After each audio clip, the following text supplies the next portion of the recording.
Welcome back to my channel. तो आज हम डिस्कस करने वाले हैं 12 डेली यूज्ड फ्रेजेस जो हम डेली कॉन्वर्सेशन में ज़रूर से ज़रूर यूज़ करते हैं। तो आज हम उनकी इंग्लिश जानेंगे और आपसे रिक्वेस्ट करेंगे कि आप उसे ज़रूर यूज़ करिए।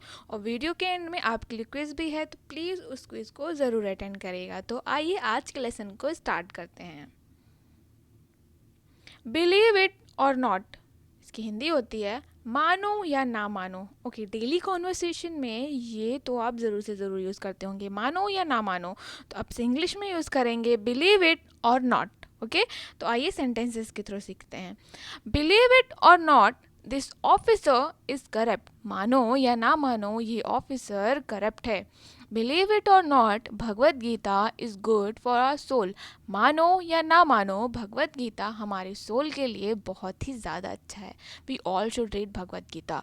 ओके, तो अब हम सेकेंड वन पे चलते हैं एंड सेकेंड वन है हमारा र्यूमर हैज़ इट। र्यूमर का मतलब होता है अफवाह और र्यूमर हैज़ इट का मतलब है अफवाह या फिर उड़ती उड़ती खबर आई है। ओके, रियल नहीं है, हमको बाहर से सुनाई दिया है। तो सेंटेंस के थ्रू सीखते हैं। Rumour has it that an old lady comes for onion at everyone store. Okay, ये र्यूमर फैला था कुछ साल पहले कि हर डोर पे एक औरत आ रही है जो ऑनियन मांग रही है। ऐसा किसी के घर पे आई नहीं थी ना। Second one, WhatsApp spread rumours. इसको तो मुझे बताने की ज़रूरत नहीं है। नाउ आई हैव टू से, कहना पड़ेगा। ओके, आई हैव टू से, ये कॉम्प्लीमेंट में यूज़ किया जाता है। आई हैव टू से, कहना पड़ेगा। तो आइए सेंटेंस के थ्रू जानते हैं, आपको ज़्यादा क्लियर होगा। I have to say that your voice is good. मुझे कहना पड़ेगा कि आपकी आवाज़ बहुत अच्छी है। I have to say that you will never listen to me. मुझे कहना पड़ेगा, मैं चाहे जितना कहूँ लेकिन तुम मुझे कभी भी सुनोगे नहीं। ओके, आई हैव टू से मतलब कहना पड़ेगा। Now stuck in the head. Stuck in the head, सिर में फंसा हुआ है। ऐसी कोई बात है या कुछ भी है जो हमारे माइंड में घूम रही है। स्टक इन द हेड, इसको हिंदी में हम क्या कहते हैं? स्टक इन द हेड या सर में घूम रहा है। सेंटेंस पढ़ते हैं। The song of new movie is stuck in my mind. नए मूवी का जो गाना है वो मेरे माइंड में घूम रहा है। His rude words are stuck in my mind. जैसे कि कोई आपसे रूडली बात कर लेता है तो कुछ देर तक वो बात हमारे सर में फंसी रहती है। His rude words are stuck in my mind. Okay, I hope यहाँ तक के क्लियर हो गया होगा, तो प्लीज़ वीडियो को लाइक कर दीजिए। Now if that's the case, अगर ऐसी बात है, आप ज़रूर ये यूज़ करते होंगे डेली कॉन्वर्सेशन में। अगर ऐसी बात है, और इसकी इंग्लिश है if that's the case. Okay, आइए सेंटेंस के थ्रू जानते हैं।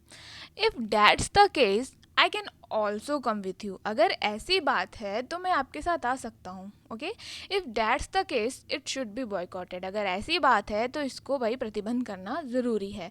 ओके, ये तब हम जब यूज़ करते हैं जब एक कंडीशन होती है, उस कंडीशन को हम एक्सेप्ट कर लेते हैं। Okay, if that's the case, okay I will do it. If that's the case, अगर ऐसी बात है। नाउ सूनर और लेटर, कभी ना कभी या फिर आज नहीं तो कल। मतलब कभी ना कभी ऐसा होगा ज़रूर, आज नहीं होगा तो कल होगा। ओके, सूनर और लेटर का मतलब कभी ना कभी या फिर आज नहीं तो कल। सेंटेंस है sooner or later he will understand you. आज नहीं तो कल वो तुम्हें ज़रूर समझेगा। The matter will be disclosed sooner or later. जो मैटर है वो आज नहीं तो कल ज़रूर खुलेगा। ओके, अगर अभी कोई सोल्यूशन नहीं निकल रहा है तो सॉल्व तो भाई आज नहीं तो कल ज़रूर सॉल्व हो जाएगा। ओके, तो हम लोगों ने यहाँ तक का सूनर और लेटर तक पढ़ा। अब देखते हैं दूसरा। गुड रिडेंस मतलब छुटकारा, किसी भी चीज़ से पीछा छूटना, छुटकारा पाना। ओके, आइए इसको सेंटेंस के थ्रू अच्छे से जानते हैं। The strict principle of the school is retired. Good riddance, जो स्ट्रिक्ट प्रिंसिपल था वो रिटायर हो गया।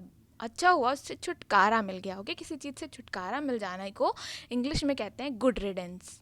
जैसे गेट रिड ऑफ का मतलब होता है ना। Second, finally the vaccine of covid is made. Good riddance, finally vaccine बन गई है और हमें कोरोना के डर से छुटकारा मिल गया। नाउ कम वॉट में, चाहे जो हो जाए। चाहे जो हो जाए की इंग्लिश है come what may. I have to complete my work come what may. You have to complete the task come what way. मतलब चाहे जो हो जाए काम तो करना है। आप खुद के लिए भी कह सकते हैं you have to complete the task, किसी और से कह रहे हैं that you have to complete the task come what में। चाहे जो हो जाए काम तो पूरा होना है। Now on top of that, ऊपर से। ओके, ऊपर से, इन शॉर्ट ये कोई किसी चीज़ के ऊपर नहीं, इसका मतलब है सेंटेंस के थ्रू आपको ज़्यादा अच्छे से क्लियर होगा. On top of that, okay, I was already late and on top of that I met with lot of traffic. Already मुझे लेट हो गई थी और ऊपर से ट्रैफिक भी लग गया. I already have to tackle so many problems. On the top of that, new problem is coming. Already मेरे पास इतनी सारी problems है solve करने को, एक और ऊपर से चली आ रही है. Now at least, जिसका मतलब होता है कम से कम.